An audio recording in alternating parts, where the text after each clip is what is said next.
என்னுடைய ஆசீர்வாதம் என்ன நம்பர் அத்தனை பேருக்கும் உண்டு. விபத்து நடக்குது, அந்த இடத்துல மூளை சதையை சேர்த்தவங்கிறான், கை கால் பிச்சுங்கிறான், கையில் சதையில பிஞ்சு போனவங்களாங்கிறான். அதை பார்த்தா நீ கோரமா நீ நினைக்கிறேன்.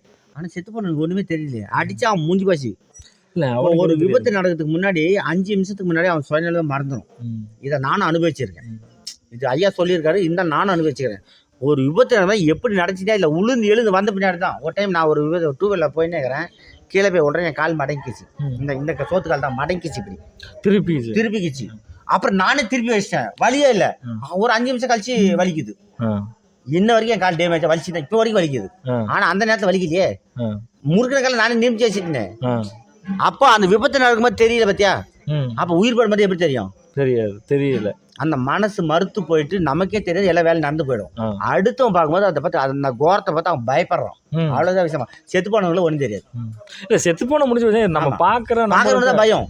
ஐயோ இவன் எவ்வளவு பாவம் பண்ணிக்கிறான், எவ்வளவு பண்ண பாரு அக்குறமாக்குறான். நம்ம தப்பு பண்ணக்கூடாது, அந்த பயத்தை காட்டுறதுக்கு தான் நடக்குது. ஆனா அப்படி இந்த உலகத்துல தண்டனைகளை கடவுள் கூத்துட்டே இருந்தாலும் கூட இந்த மனிதராகப்பட்டவர்கள் வந்து அந்த தவறு செய்து நிறுத்துறதே இல்லையாங்க. அது நீ சாவு போகிற நாளைக்கு என்னைக்கோ, இப்போ நல்லா இருக்கிறேன்னு நினைக்கிறாங்க. ஆனால் அனுபவம் தானே பயப்படுறான். அது அவன் தலையில் அனுபவிச்சா சமைச்சிடணும். இப்போ ஒரு ரவுடிக்கலாம், இப்போ நான் ரவுடின்னு வச்சுங்க, என் பின்னாடி 10 பேர் இருந்தாங்கன்னா நான் எல்லாத்தையும் டாய்டுன்னு அடிக்கிறேன், பிடிக்கிறேன். யாருமே இல்லை, நான் பயந்து போய் ஒளிஞ்சு உட்காந்துக்கிறேன். நான் ரவுடியா? இப்போ அப்படித்தான் சமைக்குது நாட்டில். என் பின்னாடி 10 பேர் நான் எல்லாம் மிரட்டுறேன்.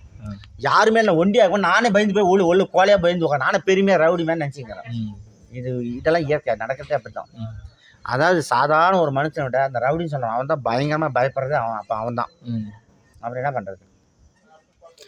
ஒன்றுமே பண்ண முடியாதுங்க. இதை வந்து நம்ம ஏற்றுக்கிட்டு தான் ஆகணும். ஏற்றுக்கிட்டு தான் ஆகும். இது ஒன்றும் இதை நம்ம ஏற்றுக்கிட்டு பார்த்துக்கிட்டு தான் வேறு வழி தான். அதெல்லாம் ஒன்றும் மாற்றவே முடியாது. இப்போ 4 நாள் அப்படியாக 4 நாள் இன்னும் இது மாதிரியான சம்பவங்கள் நிறைய நடக்குமாங்க. கண்டிப்பாக நடக்கும், இன்னும் அதிகமாக போகும்.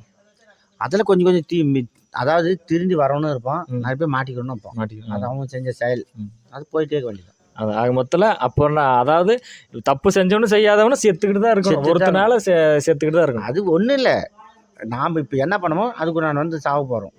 திருப்பி செத்தவொடனே அதோட போயிட்டு போகிறது. சாவரன்றது இந்த கூடு தான் போகுது, அடுத்த புது கூடு ஒன்று வந்துடுது. இப்போ அப்போ வந்து இறைவன் வந்து இந்த உடல் அழிவு உடலை நீ எப்படி வேணா அழிஞ்சிட்டு போகுது, என்னுடைய இது ஆன்மா என் பையன் என்கிட்ட வந்துடுவான்னு சொல்லி அவர் ஜாலியாக அங்கே மேலே ஜாலியாக இருக்கிறாரு. அவ்வளோதான். ஆன்மாக்கு எந்த இதுவும் கிடையாது. இல்லை, ஆனால் ஆன்மாக்கு வலி வேதனை எதுவுமே கிடையாதுங்க. இந்த உடல் தான் எல்லாத்தையும் எடுக்குது. இந்த உடலை வச்சு மனசு அழுகுது. அழுகுறது பார்த்தா மனசு தான், இந்த உடல் கிடையாது. ஆமாங்க. இப்போ நம்ம இந்த இதில் நமக்கு உடலும் மனமும் தானே இருக்குது, அதில் தான் நம்ம வாழறோம். அதாவது இந்த ஐயா சொல்லுவார் பார்த்தியா, அந்த புளியா மலை பார்த்தியா, அந்த மேலே ஓடு பழம் கொட்டையெல்லாம் ஒன்று ஒட்டி நிற்குது. அப்போ இந்த உடம்பு உயிர் மனசெல்லாம் ஒட்டி நிற்கிறதுனால தான் இந்த விடல். ஆனால் அது பிரிஞ்சு பச்சு அந்த மனசு. அப்போ ஞானிகள்லாம் பிரிச்சிடுறாங்க, இந்த பழம் தனியாக பழம் ஓடு தனியாக கொட்டை தனியாக. அந்த மாதிரி ஒரு ஞானத்தன்மைக்காரன் பிரிச்சுட்டானா அவனுக்கு அந்த துன்பம் வர்றதில்லை. அனைவருக்கும் ஆத்மா வணக்கம். ஒவ்வொரு மாதமும் பௌர்ணமி அன்று நமது தர்மபுரி ஆசிரமத்தில் உபதேசம், அன்னதானம் மற்றும் ஆன்மீக சொற்பொழிவு நடைபெறும் என்பதை தெரிவித்துக் கொள்கிறேன்.